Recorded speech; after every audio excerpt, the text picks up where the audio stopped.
둥이.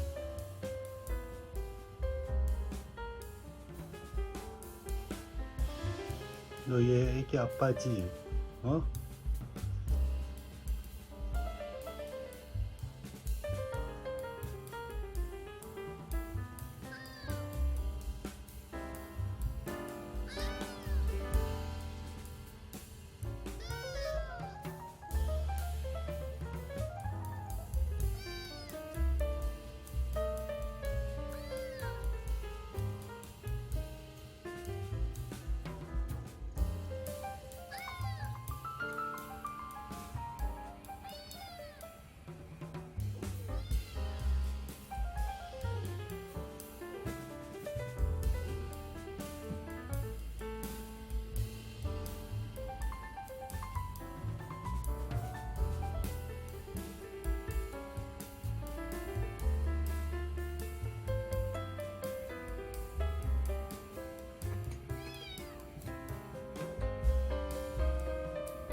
둥이.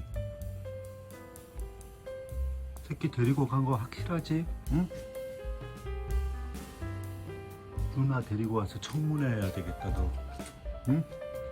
사람 놀라게 하고. 뭐야? 너 자두부 닮아서 봐주는 거야 내가. 어?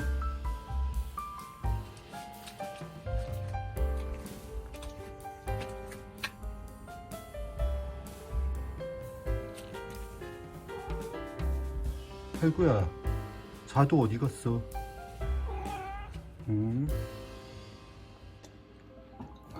어떤 오해가 아니라 갑자기 고양이가 고양이를 새끼를 데리고 왔다가 물고 가는 이유에 대해서 나는 제가 네가 오겠다는 것조차도 좀 그런가 막 여러 가지 생각이 일단은 내가 키울 마음은 전혀 없으니까 오라고 했는데 또 그 사이에 데리고 가버리니까 쟤를 물고 가는 걸 내가 봤잖아. 엄청나게 안심이 되는데도 미안하기도 하고. 근데 보통 살구 같은 경우에는 쟤를 놓고 다른 애 4마리를 데리고 갔단 말이지. 다른 집으로. 그거는 명확하게 버린 거지. 왜냐하면 고양이들은 자기가 새끼를 암컷 혼자서 고양이가 새끼를 기르잖아요. 그러면 리소스가 부족할 수밖에 없어요. 그러니까 얘네는 되게 그 리소스에 대해서 되게 합리적인 판단을 해. 그러면 그 합리적이라는 게 어떤? 내가 5마리를 다 케어를 못하겠어. 근데 그중 한 마리가 약해. 그러면 4마리를 우선적으로 케어를 하는 거죠. 이 한 마리는 포기를 하더라도.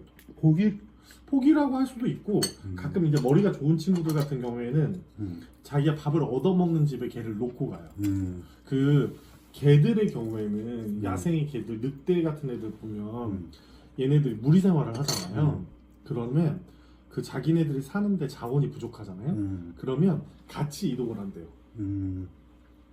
고양이는 무리 생활을 하거든요. 목에 위주의 무리 생활을 하는데, 얘네는 자기가 있는 곳에 자원이 부족하잖아요. 그러면 2가지 일을 해요. 자기 새끼를 남겨놓고 자기는 다른 자원을 찾으러 가거나, 아니면 새끼를 내쫓아서 다른 지역으로 가게 하거나. 알았어. 근데 좀 먹으면서. 그래서 뿔뿔이 흩어지는 형태가 되는 거죠. 그래서 일단은 좋은 거는 어미가 새끼를 물고 갔잖아요. 그거는 어미가 새끼를 포기하지 않았다. 새끼를 돌보고 있다라는 그래서 거고. 그것 때문에 근데 나는 이제 그런 거를 못 보고 만약에 이 대화를 듣는 구독자분들도 뭐 이런 경우는 흔치 않잖아. 사실은 고양이를 데리고 왔다가 거의 지금 2시간 넘게 마당에 있다가 그리고 영상을 보면 그 둥이라는 애가 루나의 남편인 것 같아. 둘이서 엄청나게 싸우기도 하고 고양이는 놔두고 그러다가 데리고 간 것 자체가 나는 이해가 또 잘 안 되는 거야. 이 집이 부적합하다라고 생각해. 아니. 아니 왜냐면 여기에 여러 마리의 고양이가 오기 때문에. 그럴 수도 있는데 일단은 첫 번째로 이해할 수 있는 것은 이 마당이 안전한 곳이라고 생각을 하는 거예요. 근데 왜 데리고 갔을까? 저는 천만 다행이긴 하지만 안전한 곳이랑 사는 곳이랑은 다른 거예요.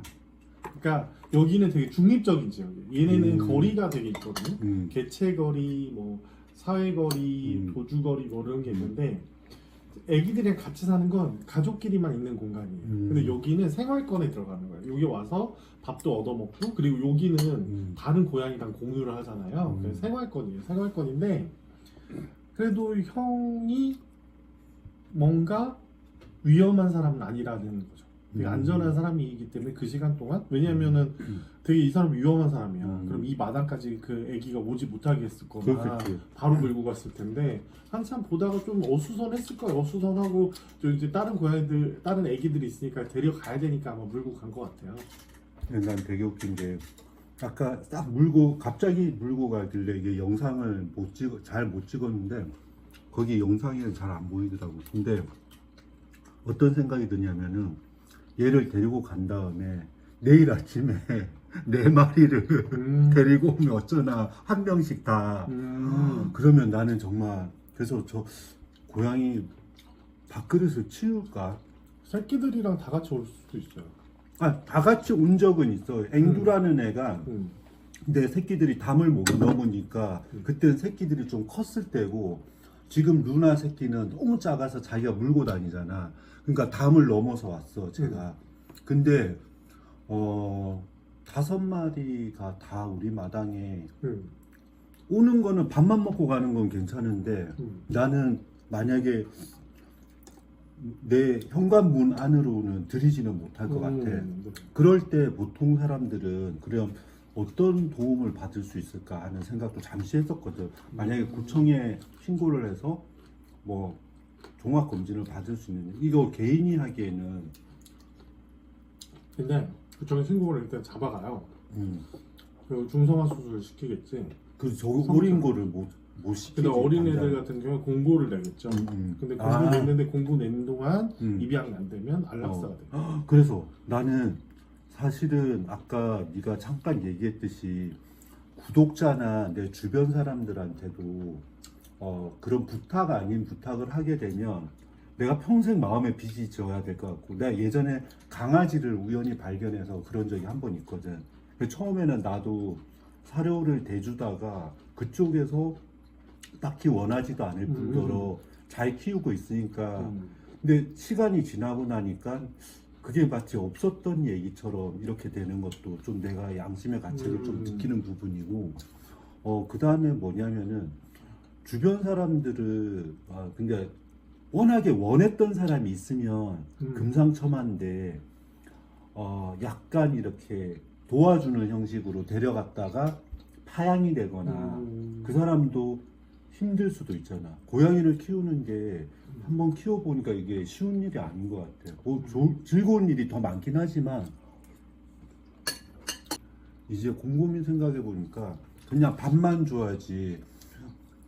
우리 집에 많은 고양이들이 그러니까 같이 생활하면서 마당에 이렇게 있는 거는 내 능력 바뀐 것 같아. 마음은 능력 받기보다 저희한테는 제한된 자원이 있잖아요. 제한된 공간에 제한된 자원이 있으니까 그 자원을 어떻게 합리적이고 저기하게 활용하느냐죠.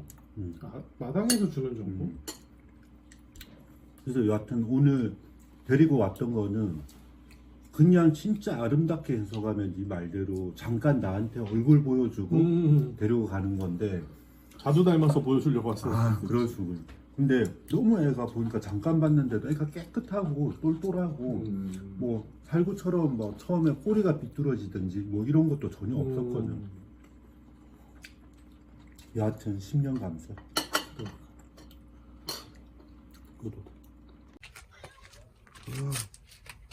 뭐야? 아이고, 루나. 아, 이거 어떡해? 루나 내려와. 아이고.